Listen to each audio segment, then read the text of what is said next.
Welcome Aquarius, Happy New Year. It's January 2024. Here I've got the wheels of karma in motion, and we can see as the month starts, three very powerful planets in your 11th house. This is the social sector of your horoscope. Venus here, bringing a touch of elegance and suaveness to the picture. Mercury, communication, and Mars, physical drive and energy. You've got the sun in the low-key part of the horoscope as the month commences.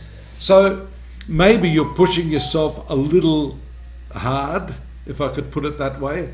You've got a dominance of these three planets in the 11th house of social activity. Mars moves out, so it's probably around the 5th that you may need to wind down. That's where your energy it's like the air in the balloon sort of coming down a little bit there. You may still have some good communication with the placement of Mercury and Venus there in the 11th house. But rest assured, when the power planets like the Sun and Mars move into this 12th house here, then you need to retreat, you need a little bit of downtime, you need to gather your energies and regroup. And that's going to be all the more evident as you see this probably last spurt of energy with the moon transiting the 11th, touching Venus there on the 9th of January, then on the 10th making contact with Mercury. A lot of communication, a lot of imagination, a lot of fun social contacts, new friends and acquaintances to be made with this. And then the transit of the moon into this 12th house to connect with the Mars Sun combo and Pluto. This is a new moon in your 12th house, indicating a spiritual leaning, a need for quietude, for basically zoning out.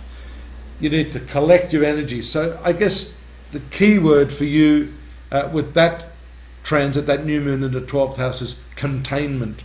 Contain your energies. And now this is not just your social energies and your time. This has to do with money as well, because the 12th house is the house of expenditure.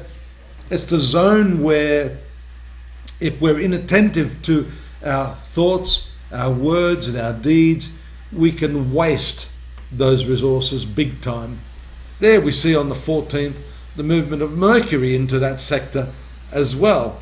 So there's a lot of resources that are likely to be going out.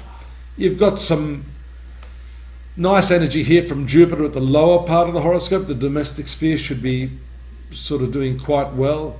And we see that because Jupiter rules that 11th house of the Aquarian horoscope, the 11th house social / friends space here in the domestic sphere, a lot of that activity may actually be in your own home. You may be entertaining others, cooking for them, preparing all sorts of fun activities for them, and that's where, look, you've got all of that necessary downtime to recover your energies.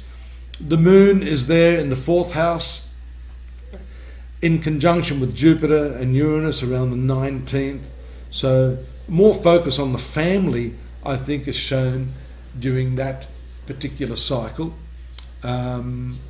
You've got Saturn and Neptune here in the finance sector. That's why the 2nd house here is the money coming in. The 12th house here is the money going out. As you can see, the dominance of these planets in the 12th house up till the 21st means that you're likely to be spending more than you're earning. Then we see a bit more of a balance there.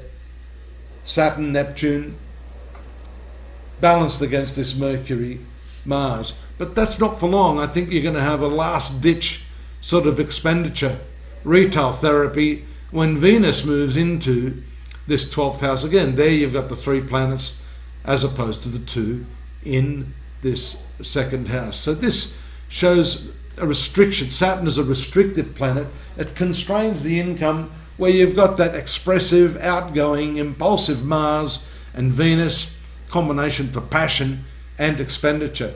So there you need to exercise some self-restraint and discipline. We see the full moon taking place in the 7th house. So in the last week of the month, especially the last 4 days, we see the relationship sector activated by the moon. The moon for you is ruling the 6th house.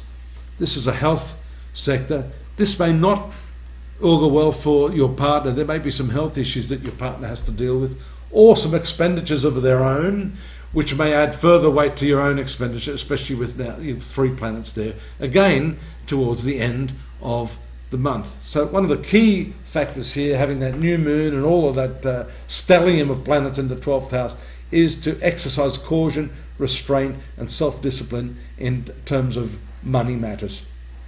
I'd like to direct you to the links below here. Aquarius, go over to astrology.com.au. We've got more on this month, we've got more for the whole year, we've got more for the next week. We've got everything there for you, including the daily readings, videos and accessories to help you understand what's going on in your life. Do avail yourself of that. Please subscribe in exchange for what we offer you as no charge on the house. It'd be great to have your subscription, and we can inform you of what's coming up.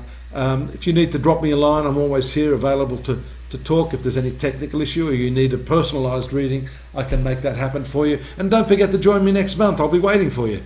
Same time, same channel. Bye-bye.